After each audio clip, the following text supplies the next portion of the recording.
8월 4일 월요일. 복음을 다음 세대에게. 세계 여러 무신론자와 활발한 토론을 벌이고 있는 시대를 대표하는 기독교 변증가 윌리엄 레인 크레이그 박사는 최근 청소년과 청년 세대들이 교회를 떠나는 것이 큰 문제가 되고 있다며 경고했습니다. 크레이그 박사가 말한 교회를 떠나는 젊은 층의 7가지 특징은 다음과 같습니다. 1. 대부분은 교회를 다녔던 경험이 있다. 2. 복음과 관련 없는 설교를 많이 들었다. 3. 용기를 낸 솔직한 질문에 진부하거나 성의 없는 답을 받았다. 4. 성경을 소중하게 여기는 사람을 존경한다. 5. 14살부터 17살 사이에 교회를 떠나기로 마음먹는다. 6. 이성적인 이유보다 감정적인 이유로 무신론자가 된다. 7. 인터넷 문화가 젊은 층을 무신론자로 이끈다. 더욱 결정적으로 전달해야 하는 것이 우리의 의무입니다. 우리가 믿는 복음을 다음 세대에 온전히, 다음 세대가 주님을 떠나가고 복음에 관심 없어 할수록 우리가 더욱 노력해야 합니다. 복음을 전하는 것이 더 어렵고 힘들어지는 세상이지만 그럼에도 다음 세대를 위해 더욱 간절하게 기도하고 마음을 다해 후원하십시오. 오늘의 말씀, 그러므로 너희는 가서 모든 민족을 제자로 삼아. 오늘의 만나, 우리 주변의 다음 세대를 위해 어떤 구체적인 기도와 섬김을 실천할 수 있는지 생각해 보시기 바랍니다. 8월 5일 화요일. 마땅히 해야 할 섬김. 한 대학교의 교수이자 선교사인 남자가 강의를 하러 어느 교회를 방문했습니다. 며칠간 이루어진 저녁 집회마다 교역자가 아닌 성도 한 분이 계속해서 찾아와 극진히 대접을 하자 그 교수가 교회의 담임 목사님에게 물었습니다. 저분은 교역자도 아닌데 어떻게 저렇게 매일 교회에 와서 섬기실 수가 있나요? 아무 일도 하지 않고 집에만 계시는 분인가요? 목사님은 천만에요. 직장도 있고 가정도 있습니다. 게다가 지역 사교 모임에서도 아주 중요한 일을 맡고 계십니다. 라고 말했습니다. 이 말을 듣고 놀란 교수가 그 성도를 찾아가 바쁜 와중에도 매일 교회에 와서 섬길 수 있는 비결을 묻자 그는 다음과 같이 대답했습니다. 건강한 그리스도인이라면 마땅히 해야 할 일이라고 생각합니다. 직장, 가정, 사회, 교회의 모든 영역에서 직분을 잘 감당해야 하는 것이 우리의 사명 아니겠습니까? 예수님은 자기 할 일을 다하고 남는 시간에 우리를 구원하러 오지 않으셨습니다. 우리를 구원하는 것은 예수님이 최우선 순위로 삼으신 가장 중차대한 일이었습니다. 가장 귀한 것을 주신 주님을 우리의 자투리 시간에 섬기고 생색을 내지 마십시오.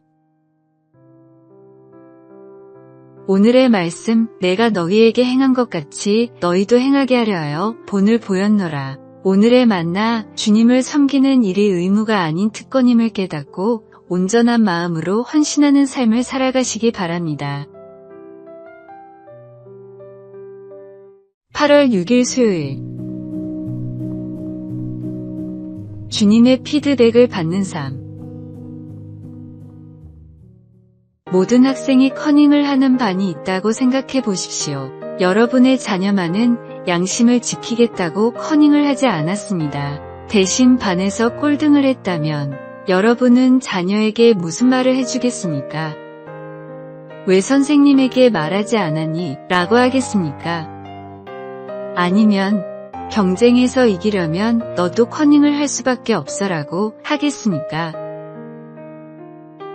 교육 전문가들은 자녀를 잘 키우기 위해서는 일어난 상황보다 올바른 부모의 피드백이 더 중요하다고 입을 모아 말합니다.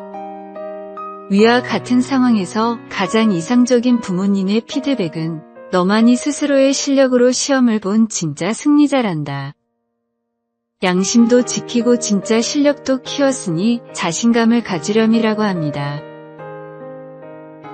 부모로부터 이런 피드백을 받은 자녀는 정말로 중요한 것이 무엇인지를 깨닫게 됩니다.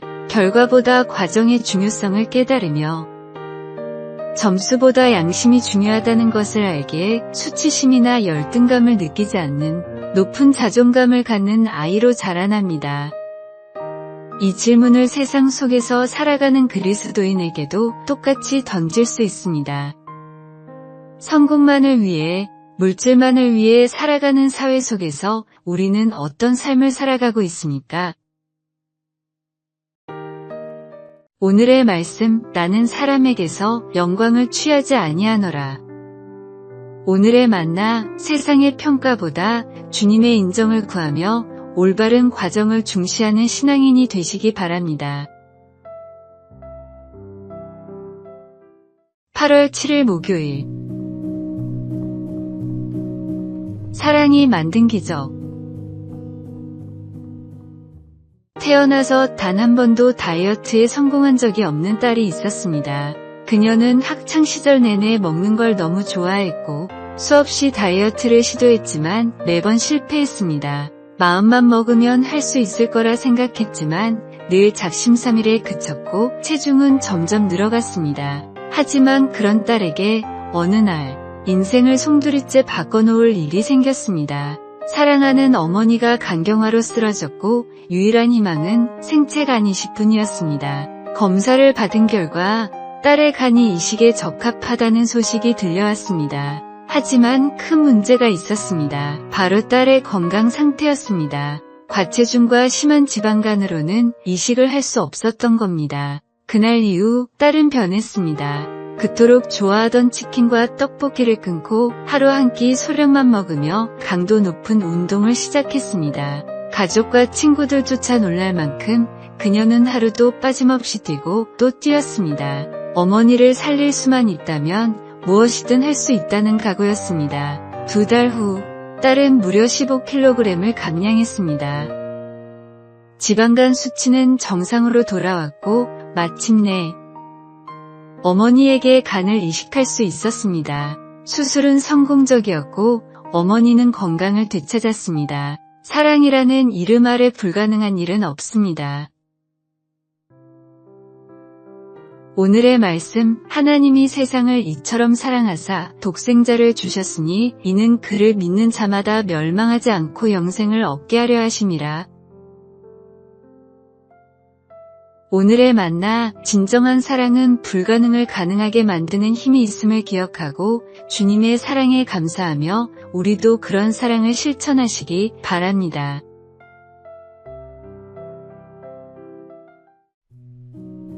(8월 8일) 금요일. 복음의 씨앗.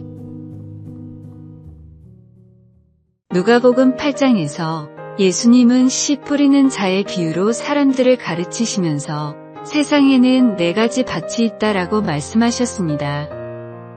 4가지 밭은 크게 좋은 밭과 나쁜 밭으로 다시 나눌 수 있습니다. 좋은 밭은 뿌려진 씨가 30배, 60배, 100배의 결실을 맺는 옥토입니다. 반면 나쁜 밭은 이런저런 이유로 제대로 결실을 맺지 못하는 길가에 있는 밭, 돌과 자갈이 널린 밭, 가시덤불이 깔린 밭입니다.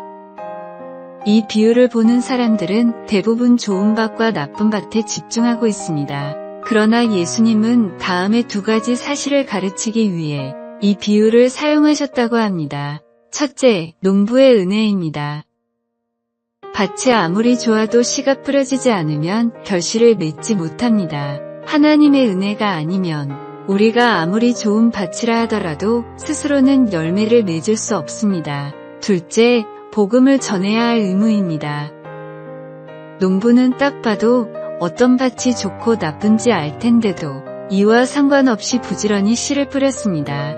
모든 사람이 구원받기를 원하는 것이 하나님의 마음이라는 것을 알았기 때문입니다. 누구보다 죄인이고 악한 우리의 마음에도 주님이 복음의 씨앗을 뿌려주신 것처럼 우리 주변에 있는 사람이 누구인지를 막론하고 부지런히 복음의 씨앗을 뿌리십시오. 오늘의 말씀, 아침에 씨를 뿌리고 저녁에도 손을 놓지 말라. 오늘의 만나, 하나님의 은혜로 구원받은 우리가 이제는 복음의 씨앗을 뿌리는 농부가 되어 포기하지 않고 끝까지 전도의 사명을 감당하시기 바랍니다.